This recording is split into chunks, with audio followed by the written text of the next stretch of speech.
sidee ku noqon kartaa qof naftiisa aamina?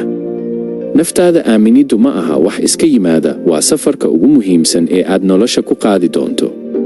Qofka naftiisa aaminsa waa mid si degan ula hadla qalbigiisa, og waxa uu mudan yahay, kana fog shaki iyo cabsida dadka kale. Haddii aad rabto inaad gaarto guul, barwaaqo iyo farxad, waa in aad marka hore ku bilowdaa inaad aaminsan tahay naftaada. Bar naftaada si dhab ah. Qof kasta wuxuu leeyahay xoog iyo tabar, daciifnimo iyo karti gaar ah.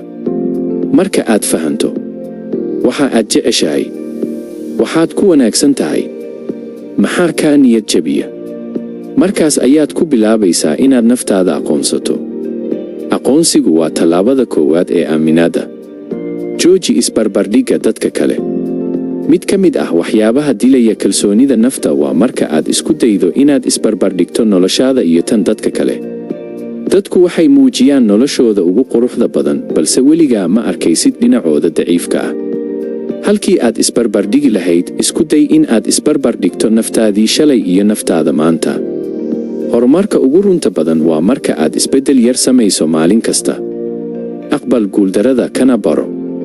Qof walba wuu guuldaraystaa, xitaa kuwa aan u aragno guulaystayaasha. Farqiga u dhexeeya qof aaminka ah iyo mid aan ahayn waa: qofka aaminka ah wuxuu guuldarrada u arkaa fursad waxbarasho. Qofka aan aaminka ahayn wuxuu u arkaa caddayn fashil.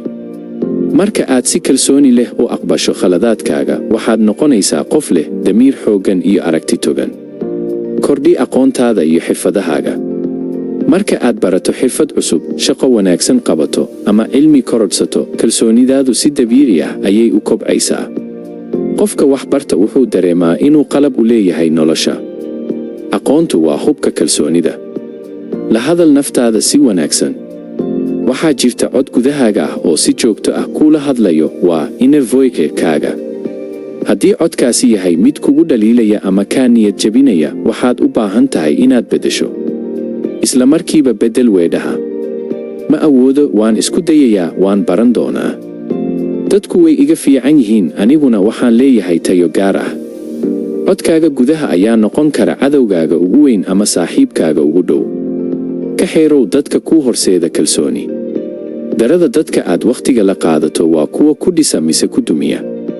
Dadka xunxun waxay yareeyaan qiimaha naftaada, halka dadka wanaagsan ay kugu dhiirigeliyaan inaad noqoto qofka aad rabto inaad noqoto. La saaxiib dadka ku dhiirigeliya. Ka fogow kuwa kaa dhigaya mid shaki ku haya naftiisa. Qaado tallaabo xitaa haddii aad ka baqayso. Kalsoonidu ma aha in aad sugto ilaa aad si buuxda u diyaar noqoto. Waa in aad tallaabo qaado xitaa marka aad ka shaki qabto. Tusaale ahaan, ka hadal shir. La wadaag fikradaada. Isku day wax cusub. Mar kasta oo aad wax qabato adigoo cabsi dareemaya, waxaad dhisaysaa derbiyo kalsooni ah. Xasuuso, adigu qiimo ayaad leedahay. Kuma tihid wax aan qiimo lahayn. Naftaada aaminsanaanta waxay ka timaadaa marka aad rumaysato in adigu aad leedahay qiimo aan wax kale lagu cabbiri karin. Xitaa haddii aad khalad samayso, weli waxaad mudan tahay ixtiraam iyo horumar. Waxa aad tahay iyo waxa aad noqon karto ay u dhexeeyaan go'aan keliya. Qof naftiisa aaminsa maaha mid aan cabsan ama khalad samayn karin. Waa mid cabsidiisa og, haddana u dhaqaaqaya.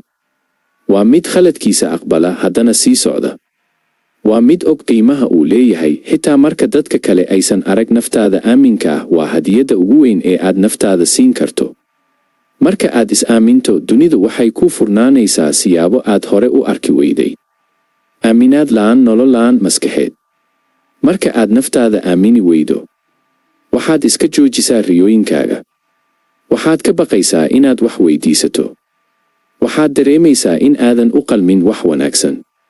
Waxaad bilaabaysaa in aad noloshaada u dejiso heer hoose. Qof kasta oo guulaysta, xitaa haddii uu yar yahay, wuxuu ku bilowday rumaynta naftiisa. Aaminaaddu waa xidigta ku hagta.